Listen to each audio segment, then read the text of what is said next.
On New Year's Eve of 2018, I ran a flat trail marathon in 3:15. And 3 months later, at London, I ran a 2:55.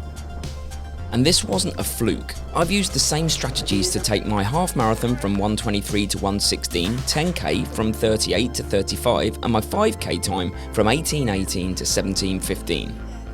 There is no magic, it's just a common sense strategy to make sure I make the most of my training every single time. So here's what I've done. I've come up with my best 10 tips, a 10-step process that you can all follow to give yourselves the best chance of getting all of that hard work in training to actually mean something on race day.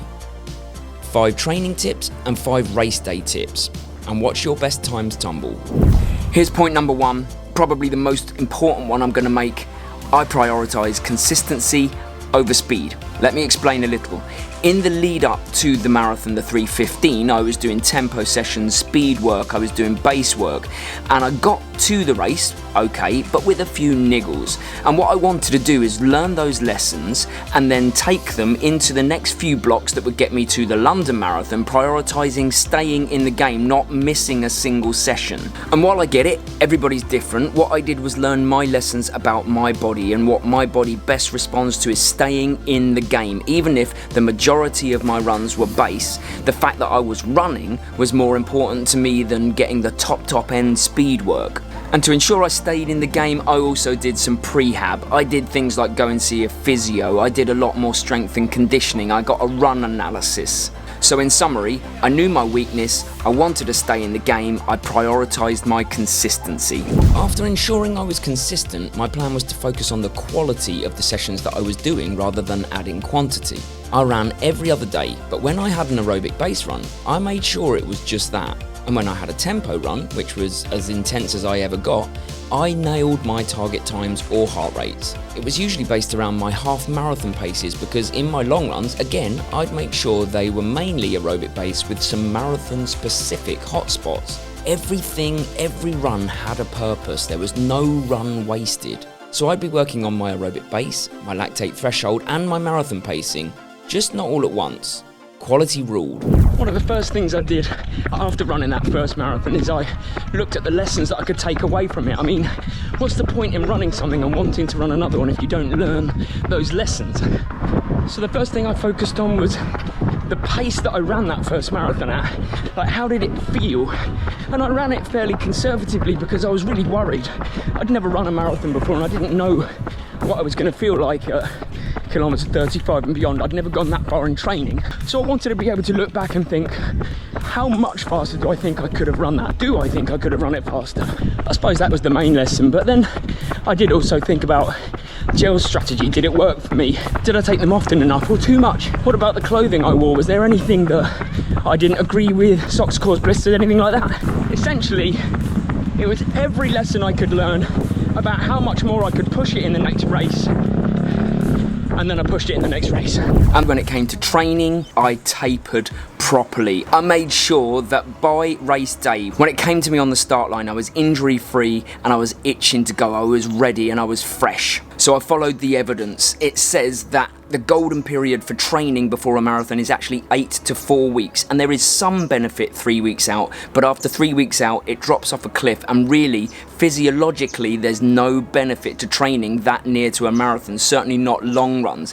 Then it's all about reducing the volume and freshening up. So I gradually reduced the volume, I swam, I did yoga, I did things that will get me ready and not put any of my race in jeopardy. I see sometimes people in the last week before a marathon do 10-mile runs or something, which is absolute madness to me. There is no benefit in that physiologically. I tried to use an evidence-based approach, and I hadn't tapered properly for the first marathon because it was part of a training block to a bigger race. So if you're wondering if there's any benefit to a taper, then yes, and 3 weeks is probably about the right amount of time for a marathon. The long run. This was my testing ground, my lab, the place where I practiced everything, and I mean everything. I loved the thought of getting out and making sure nothing was left to chance on race day. I'd practice my gel strategy, not just which ones I'd use, but how often, and I ended up going with every 25 minutes, so I trained my gut to take a gel every 25 minutes in training. I wore my race day kit and shoes to make sure I wouldn't get any blisters or any chafing or rubbing. I'd practice marathon pace. I'd learn what that meant for my heart rate. I ran at the same time of day as the marathon starts, and I tried to train in different weather. I tried to think of everything, and I loved it. Nothing left to race day and nothing new on race day. The more you sweat in practice, the less you bleed in battle.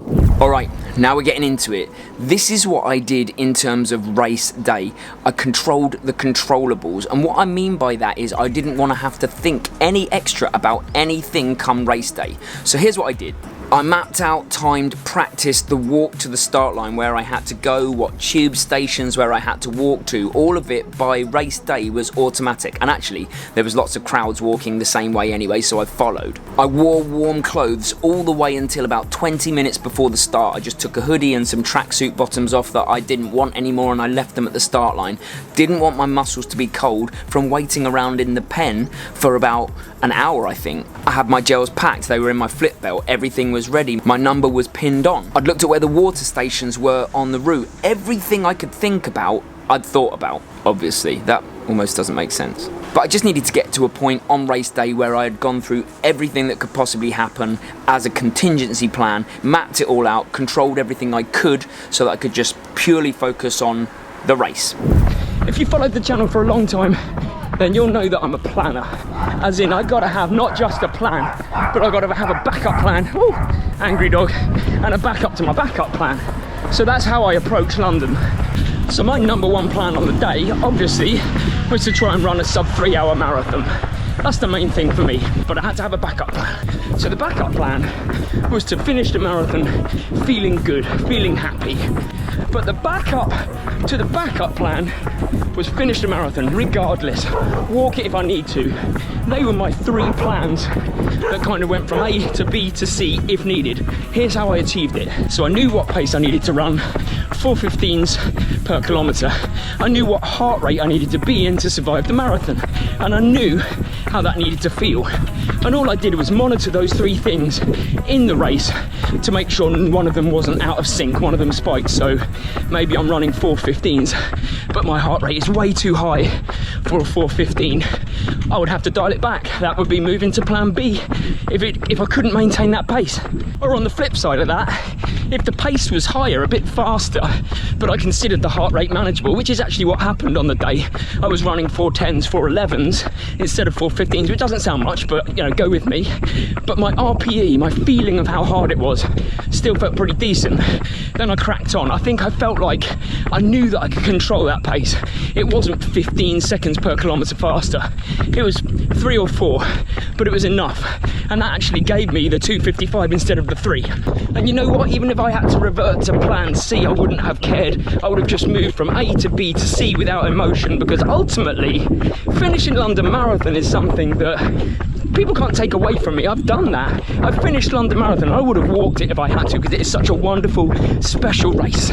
Now, it's all very well having a plan, that's great, but you're not going to execute on your plan unless you do one very simple thing. For me, anyway, is I tried as much as possible to remove emotion. Because the thing is, at the start of marathons, especially big marathons like London, it's actually very overwhelming. It's very emotional, and you can get caught up in that, and you can get carried away with that, and you could have a plan and then just throw it out the window because you're so happy, you're so pumped, you feel good. But I saw it more as a battle plan, as in I knew what I needed to do, I knew what I wanted to do, and I was going to do it come hell or high water. And that really came from knowing the pitfalls that can usually happen on marathon day when it comes to excitement and emotion. So I knew there might be a point in the race where I don't feel like taking a gel. I still took a gel because I know it will benefit me longer term. I knew that a lot of people run the early pace of the marathon too hard because they feel good. Everyone feels good at the start of a marathon. I made sure I didn't go too hard. I kept it in check. I knew people don't pay attention to what's going on around them with their heart rate, with their rating of perceived exertion, with the paces that they're running, and I wanted to make sure that at all times I was switched on. And I didn't run somebody else's race, whether that be running with the pacer or a friend or even someone that you just see on the course that's going around the same pace as you. I wanted to do my own thing and my own thing only. And I was only going to do all that if I removed emotion. Another tactic, if you like, of mine was to run conservatively at the start. As in, there are two schools of thought, I guess.